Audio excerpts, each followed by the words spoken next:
Buenas noches, iglesia. Bueno, ya vamos terminando el libro de Primera de Samuel. Ha sido un libro muy interesante para ver cómo Dios se mueve en la vida de Saúl, en la vida de David, y cómo cada uno de estos personajes también han estado actuando, y es la manera también que podemos confrontar nuestras vidas frente al Señor y entender lo que Dios hace en cada uno de nosotros.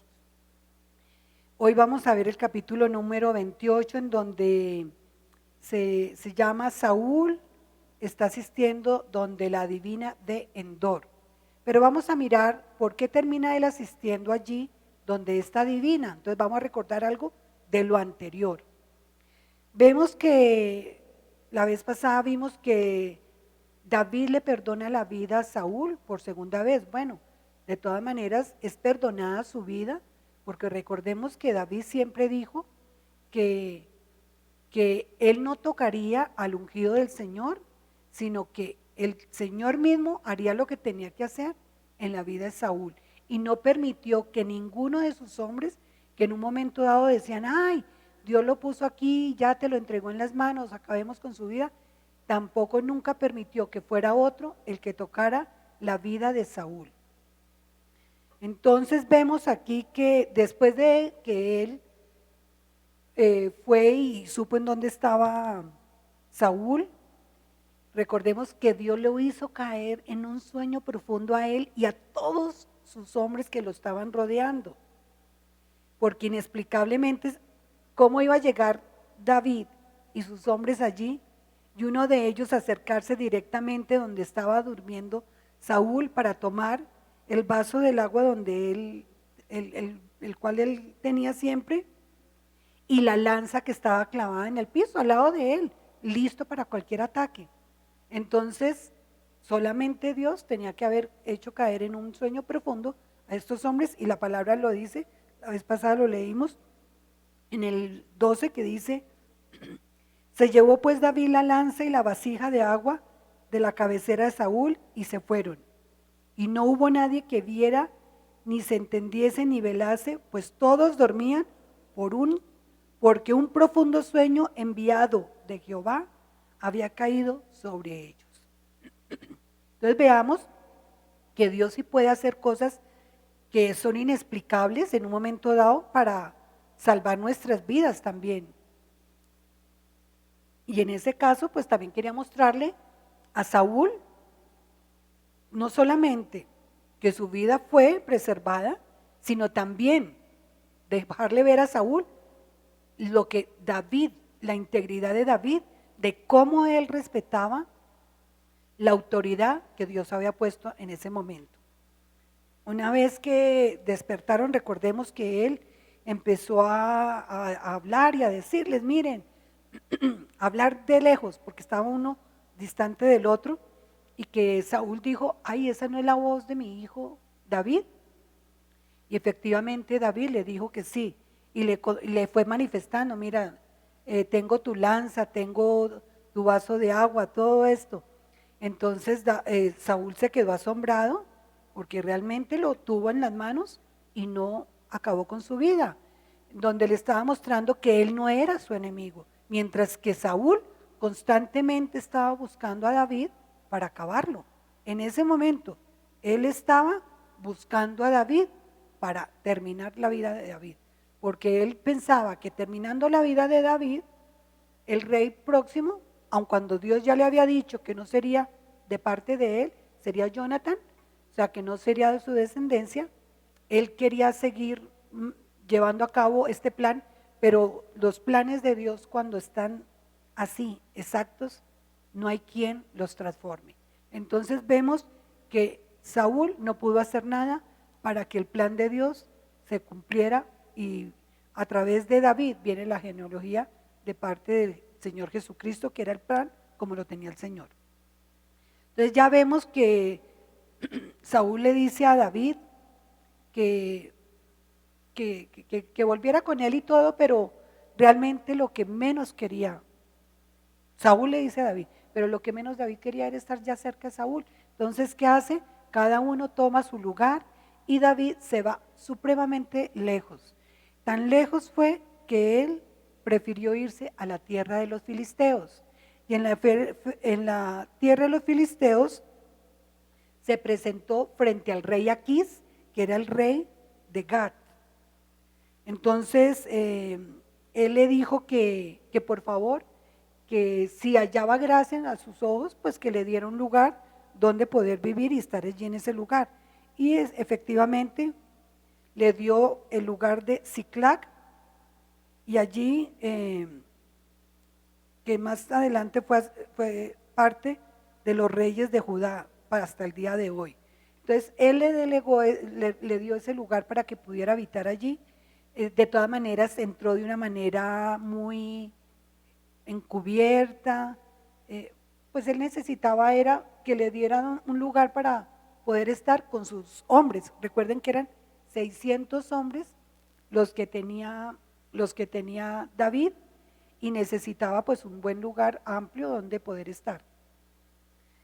Y así fue que se quedó en ese lugar, pero en momentos David salía y peleaba contra los jesuritas, los jezritas, los amalecitas, que eran enemigos del pueblo de Israel, y que cuando salían y regresaba, aquí le preguntaba, oye, ¿de dónde es que vienes? Y él nunca le decía qué era lo que estaba haciendo, y en cada lugar que él iba, lo que hacía era matar allí a todos los hombres, a todas las mujeres, todo niño, y se llevaba de allí las ovejas, las vacas, los asnos, sus camellos y las ropas, se las llevaba a él, pero, y le decía que era que estaba en otro lado, que estaba en el Negev, o sea, donde era lo de Israel, o sea, allí, estaba allí, se los llevaba todo esto a Aquís como gran cosa, pero realmente él no dejaba a nadie vivo para que no comentaran que él estaba combatiendo contra los enemigos de Israel. Y así fue como entonces quedó tranquilo Aquís, y David siguió morando allí en la tierra de los filisteos. Y David, y Aquís creía en David, y le decía que él sería su siervo para siempre. Él creyó que con él, mejor dicho, que era el superguerrero y que podía tenerlo como el mejor escudero ahí al lado de él. Entonces, ahora pasamos precisamente al capítulo número 28. Resulta que se va a presentar una guerra, y está muy preocupado Saúl por la guerra que se viene presentando. Entonces dice ahí, voy a leer el versículo número 1, del 1 al 2, para luego entrar ahí sí directamente a hablar de lo que Saúl hizo con respecto a la divina de Endor. Dice aquí en el versículo número 1, dice, aconteció que en aquellos días los filisteos se reunieron sus fuerzas para pelear contra Israel. O sea, viene una batalla fuerte. Y dijo Aquís a David, ten entendido que has de salir conmigo a campaña, tú y tus hombres. Y David respondió a Aquís, muy bien, tú sabrás lo que hará tu siervo. Y Aquís dijo a David, por tanto, yo te constituiré guarda de mi persona durante toda mi vida. Esto es el anuncio de la guerra que iba a haber ahorita, y le está diciendo a David, bueno, tú vas a ir conmigo a esta guerra y vamos a ir contra Israel. Y tú serás la persona que vas a guardarme todo el tiempo. Él creía que realmente David se había vuelto enemigo de Israel, cosa que no era así. Para él, supuestamente, David era enemigo de Israel y ya era el amigo de los filisteos.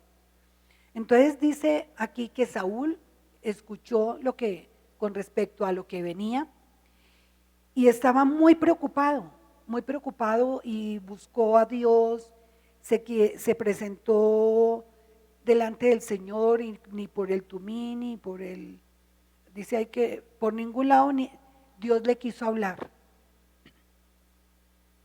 Entonces, él cuando vio que los filisteos ya estaban en el campamento, en cierto lugar, como dice aquí en el versículo número 5, y cuando vio Saúl el campamento de los filisteos, tuvo mucho temor, y se turbó su corazón en gran manera. Recordemos que Saúl no tenía la paciencia de esperar en el Señor, ya no lo escuchaba, ya él actuaba en sus propias fuerzas, ya no acudía a que Dios le hablara, y efectivamente aquí Dios no le habló por ningún lado, no quiso decirle qué iba a pasar, y él al ver aturdido con ver los filisteos que ya estaban ahí ubicados en un lugar donde los iban a combatir, Saúl inmediatamente le dijo a sus criados: por favor, búsquenme alguna mujer que tenga ese poder de adivinación para yo acudir a ella. Entonces los mismos hombres le dijeron: pero ¿cómo así? Si tú sacaste a todos los adivinos de este lugar, que serían muertos y serían quemados, y que no podría quedar ninguno. Entonces él le dice: pero por favor, vaya y busque una que necesito urgente, y nada le va a pasar. Entonces dice en el versículo número 7, que voy a empezar a leer desde el 7, dice: entonces Saúl dijo a sus criados: buscadme esa mujer que tenga espíritu de adivinación. ¿Qué hizo Saúl? Efectivamente, buscaron y encontraron la mujer. Y dice aquí, en el 8, y se disfrazó Saúl y se puso otros vestidos muy diferentes a la que él maneja como rey, y se fue con 2 hombres nomás. Y dijo: yo te ruego que me adivines por el espíritu de adivinación, y me hagas subir a quien yo te dijere. O sea, era como una medium. Lo que iba a hacer en cuanto a la adivinación era ser una medium para invocar un espíritu. Y la mujer le dijo: he aquí, tú sabes que Saúl ¿qué ha hecho y cómo ha cortado de la tierra todos los que invoquen y sean los adivinos. Y para que no me pongas este tropiezo, porque me vas a hacer morir. Entonces Saúl le juró por Jehová diciendo: vive Jehová, que ningún mal te vendrá por esto.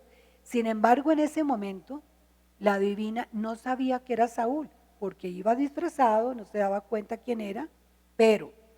Y viendo la mujer y la mujer entonces dijo: ¿a quién he de hacer yo que venga? Entonces él le respondió: hazme venir a Samuel. Y viendo la mujer a Samuel, clamó en alta voz, o sea, se asombró. No era lo usual que ella hacía. Ella se asombró de lo que estaba viviendo en ese momento, y dice: clamó en alta voz. Y habló aquella mujer a Saúl diciendo: ¿por qué me has engañado? Pues tú eres Saúl. Ya en ese momento ella descubrió, a través de su proceso de adivinación, que el que estaba ahí, ese hombre disfrazado, no era un hombre cualquiera, sencillamente era el mismo Saúl. Y el rey le dijo: no temas, porque claro, ella se asustó inmediatamente, dijo: no, me va a matar. ¿Qué has visto? Le pregunté a él: no temas, ¿qué has visto? Y la mujer respondió a Saúl: he visto dioses que suben de la tierra. Esos dioses pueden hacer referencia como a ángeles, a jueces, en fin. Es algo en el mundo espiritual que no está claro bíblicamente a qué se refiere, pero dioses hace referencia aquí de lo que ella estaba viendo en cuanto al mundo espiritual. Entonces él le dijo: ¿cómo es su forma? Y ella respondió, porque ahí ya ve en ese momento a Samuel, dice: un hombre anciano viene, cubierto de un manto. Saúl entonces entendió que era Samuel, y hallando el rostro, inmediatamente, ¿qué hizo? Se humilló a tierra, se postró con gran reverencia frente a Samuel. Recordemos que era también el profeta, y acordémonos que también era uno de los jueces. Y Samuel dijo a Saúl, vamos a leer aquí del 15 hasta el 17. Y Samuel dijo a Saúl: ¿por qué me has inquietado haciéndome venir?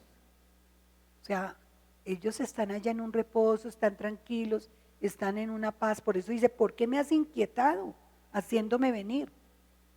De todas maneras, esto solamente lo puede permitir Dios. ¿Por qué me has inquietado haciéndome venir? Y Saúl respondió, estoy muy angustiado, pues los filisteos pelean contra mí y Dios se ha apartado de mí.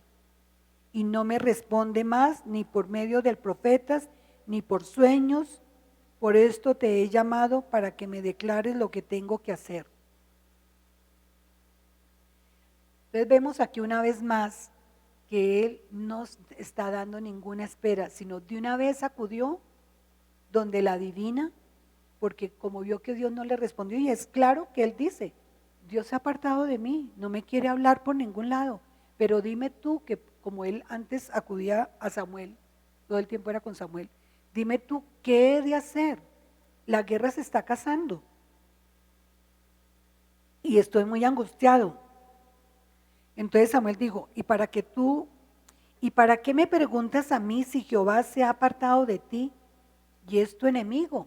Le dice Samuel a Saúl.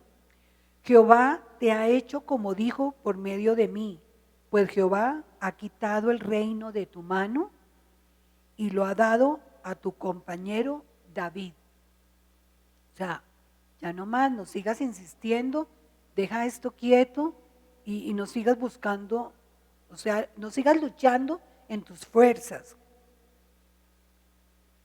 Entonces, dice aquí, como tú no obedeciste a la voz de Jehová, le está diciendo Samuel, ni cumpliste el ardor de su ira contra Amalec, por eso Jehová te ha hecho esto en el día de hoy. O sea, lo que se iba a presentar en esa batalla tenía que ver mucho las consecuencias de la misma desobediencia de Saúl.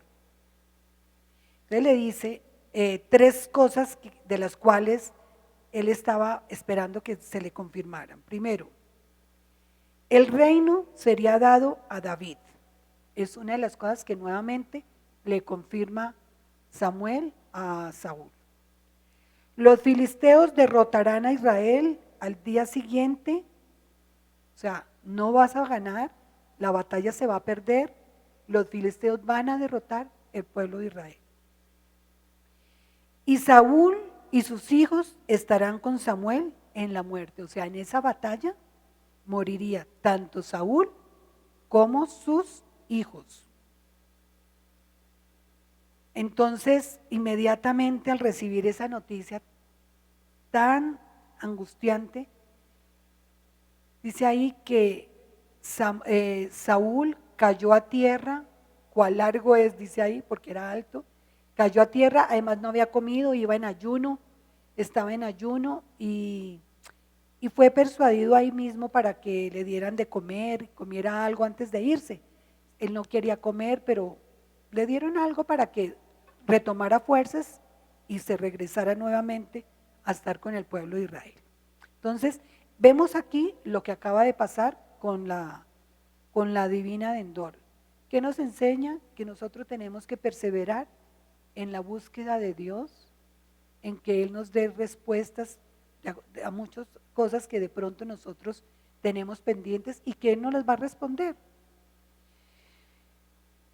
Y que lo que Dios tiene establecido en un momento dado no va a cambiar. Así nosotros queramos mover muchas situaciones, hay cosas establecidas por Dios que se darán por encima de todo. Y hay otras que serán modificadas, sí. Entonces vemos aquí que ya Saúl es advertido de lo que viene.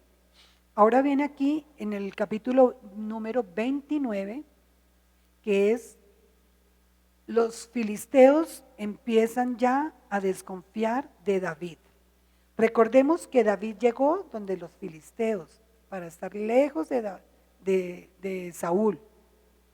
Lo recibió el rey Aquís y lo tuvo muy de cerca y siempre le inspiró mucha seguridad.